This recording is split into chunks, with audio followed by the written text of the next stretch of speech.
começar mais um processo nessa história da humanidade que a gente está vendo, na verdade, na passagem da Idade Média para a Idade Moderna, a gente está vendo a mudança do pensamento. Então é uma coisa muito mais complicada da gente estar analisando.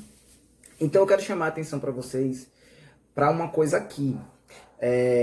Geralmente a gente classifica, né, os processos históricos dentro de um período ou outro. Então ou faz parte da Idade Média ou faz parte da Idade Moderna. Porém, eu quero que vocês entendam que todas essas últimas aulas, tudo que a gente vem analisando, né, a expansão marítima, o renascimento, que é esse novo conteúdo que a gente vai começar a falar agora, e o próprio iluminismo, eu quero que vocês entendam ele como um processo de transição, porque a mentalidade do homem medieval, ela vai modificando com o passar do tempo.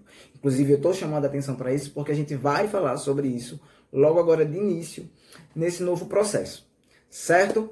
Para vocês acompanharem com o livro de vocês, vocês pegam aí a partir da página 61 no módulo de vocês, e aí vocês vão acompanhar o que eu estou falando, né, tudo que a gente vai conversar no vídeo de hoje, com o que está escrito, com todas as informações escritas no módulo de vocês.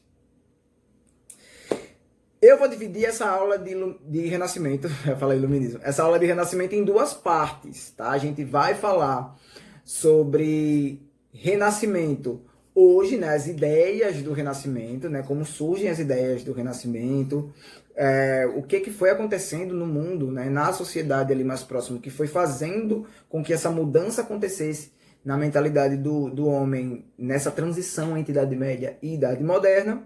E no próximo vídeo, né, na nossa próxima aula, a gente vai analisar a arte renascentista, porque sim, esse talvez não, né, certamente a expressão mais importante de todo esse movimento que foi o Renascimento. Certo? Então, vamos começar o vídeo de hoje.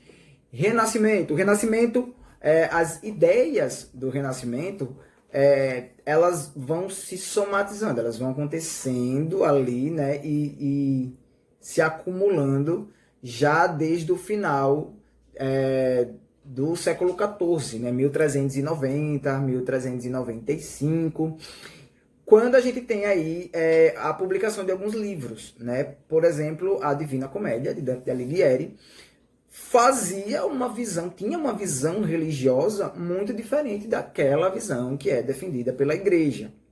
Vale lembrar que, durante toda a Idade Média, a visão teológica, né, a visão de Deus era o centro de tudo, era a única visão permitida que a população tivesse, né, que o homem europeu podia ter.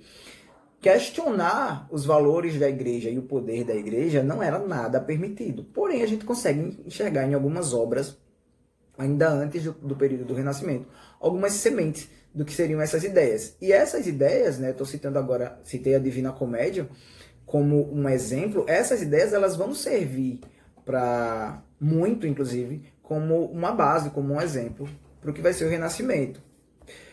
Culturalmente falando, o Renascimento ele surge na Itália, tá? A gente não tem uma data específica, a gente não diz, olha, a partir do ano tal começa o movimento renascentista. Nas ideias, a gente não tem como falar isso. A gente vai falar sobre isso de datas, a gente tem como falar de datas quando a gente for falar da produção de arte, no próximo vídeo. Mas as ideias renascentistas, como eu falei para você, ela vai surgindo da confluência, né, dessa reunião de várias ideias de momentos e de origens diferentes. Surge na Itália, isso a gente pode dizer com toda certeza, né? O berço do Renascimento é a Itália, por dois motivos. O Renascimento ele tem duas características muito importantes. Uma dessas características é ter uma base muito próxima do que era produzido, do que se pensava culturalmente dos povos árabes, né? Os muçulmanos tinham invadido, né? Durante a expansão islâmica, os muçulmanos invadiram toda a Europa, a gente falou sobre isso já. E tem aí o movimento das cruzadas para expulsar os muçulmanos, porém, em toda a região ali do Mediterrâneo, onde se encontra a Itália, os muçulmanos eles conseguiram ficar por muito mais tempo. E aí, nesse encontro comercial, né, que eles tinham, nesse contato comercial entre muçulmanos e italianos, surgiram várias coisas da cultura italiana. A cultura italiana ela vai ficar muito rica por causa do comércio. Né? Rica eu falo não no sentido financeiro, mas no sentido de ter várias origens, de ter várias bases culturais misturadas na região da Itália, principalmente em Florença, que é tida como a cidade mais importante para esse movimento do Renascimento. A outra característica trazida para dentro das ideias do Renascimento é justamente as ideias das civilizações clássicas. Eu estou falando de Grécia e Roma, principalmente Grécia. E se a gente for lembrar, né, dado o sexto ano, onde hoje, né, estamos falando que é a Itália, anteriormente fez parte da Grécia e depois fez parte do Império Romano. Então, a Itália tem uma história cultural relacionada a esses dois povos que vão servir de base, né, as ideias que vão servir de base para o que seria o Renascimento, para o que vai ser o Renascimento. Então, o Renascimento ele vai ter algumas características das quais nós vamos falar agora. A primeira lista de características que nós vamos falar desse movimento é a lista de que por que a Itália, né? Por que na Itália se desenvolveu o movimento renascentista. A Itália se torna, como eu falei para vocês, um ponto muito importante, né? E de que foi fácil, né? Para que esse tipo de movimento, para que esse tipo de pensamento se desenvolvesse, principalmente com o início do declínio do feudalismo e a reabertura do que foi o comércio, o que a gente chama de renascimento comercial. A gente já falou sobre isso, né? Renascimento urbano e renascimento comercial. Foram esses dois processos. Com a queda do feudalismo, as cidades voltaram a ter mais importância. Isso é o renascimento urbano. Conforme as cidades voltaram a ter mais importância, o comércio, né, a forma de se fazer economia mudou, a relação comercial mudou. Então o comércio passa a ser o centro de relação mais importante. Quando o comércio passa a ser, né, a relação social, a forma de relação social mais importante, automaticamente a gente tem a valorização do dinheiro e a valorização da burguesia. Sim, a burguesia é um ponto fundamental, é um grupo, né, aí no caso, fundamental, que faz tornar possível todo o processo de evolução no pensamento do Renascimento. Primeiro que os burgueses, eles, nesse período da história, eles se distanciaram, eles procuraram se distanciar do que era o pensamento cristão. Não pelo sentido de eles serem ateus ou nada do tipo, mas é que o pensamento cristão, economicamente falando, colocava todo o poder na mão da igreja. Isso não era interessante para a burguesia. O pensamento burguês, né? Sem estar falando de economia sempre aqui, o pensamento burguês era de que se as pessoas se desligavam dessa vida ditada pela Igreja Católica, que as levavam para uma civilização reclusa no campo, as pessoas se distanciarem disso, vão começar a vir para as cidades. E nas cidades as pessoas vão fazer parte do comércio. E o comércio se movimentando, a burguesia vai ficar cada vez mais rica.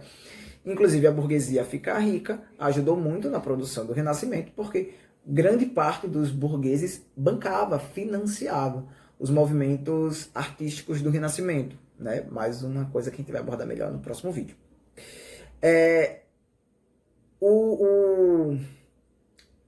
Outro ponto importante que a gente já falou aqui é justamente o contato com a cultura grega. A Itália, né, como eu falei para vocês, fez parte da Grécia, da formação do território que era a Grécia na Antiguidade.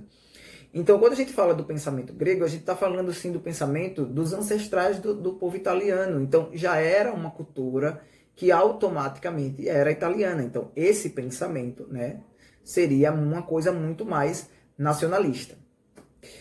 As ideias que vão ser desenvolvidas dentro do Renascimento vai influenciar outros movimentos. A formação de estados nacionais e do absolutismo, por exemplo, vão ser influenciadas pelo movimento renascentista, e isso a gente só vai ver bem mais futuramente. Se não me engano, formação dos estados nacionais e absolutismo é um conteúdo que vocês só vão ver no 8º ano, mas que já surgem, as primeiras ideias desse processo já surgem dentro do Renascimento. Então, a gente pode dizer, e eu estou até com a colinha aqui para falar na ordem, né, que as características, por tudo isso que a gente conversou aqui, as características, né, que vão ser aplicadas, né, a esse processo, ao Renascimento, é justamente a quebra desse pensamento teológico, a quebra dessa ideia de que o Deus está no centro de tudo, e o começo do racionalismo, né, vamos pensar, raciocinar. O início do racionalismo colocado para o homem vem aí dentro do Renascimento. Na Idade Média, só quem tinha acesso aos estudos, eu estou falando de estudos de uma forma mais avançada, estudos de um nível que hoje a gente considera o nível superior, vamos dizer assim, as faculdades, as universidades. Só tinha acesso ou quem era da nobreza, né, e nem era toda a nobreza que tinha acesso, ou membros da igreja. Essa ideia de universalizar os estudos, ela já surge aqui dentro também do Renascimento, né, de trazer os estudos para a comunidade, para a população. Outro ponto é o antropocentrismo. Né? Quando eu falo da quebra da ideia do teocentrismo, eu trago a ideia do antropocentrismo. Eu coloco o homem no centro das coisas. Então, eles começam a falar que a organização das cidades, a organização das ideias, a organização das artes, tudo gira em torno do homem e não somente em torno de Deus, como a religião cristã defendeu durante toda a Idade Média. O outro ponto é o universalismo, e essa é uma característica direta agora do encontro entre o mundo antigo, né, que a gente chama de mundo antigo, que é a Europa, com o novo mundo, que é a América.